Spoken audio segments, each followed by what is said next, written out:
Canara bank बँकिंगमध्ये आणखी एक जीप घेत आहे. व्हॉट्सअप बँकिंगद्वारे आपल्या ग्राहकांची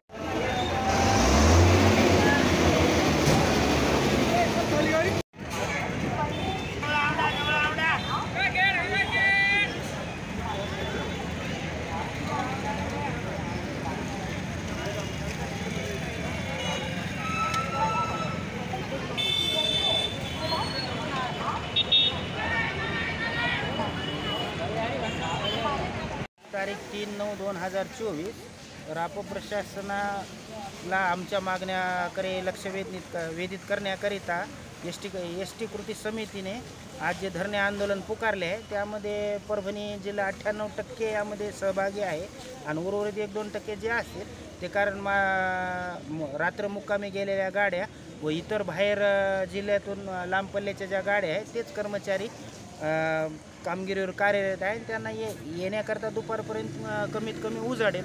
त्यामुळे 98% हा धरणे आंदोलन यशस्वी झालेले आहे आणि 2% गाड्या फक्त मार्गावर आहेत असे आपण समजण्यात येईल. आणि या धरणे आंदोलनामध्ये सर्व रापो संघटनातील कृती समिती स्थापन झालेली आहे आणि त्या सर्व कृती समिती यामध्ये सहभागी आहे.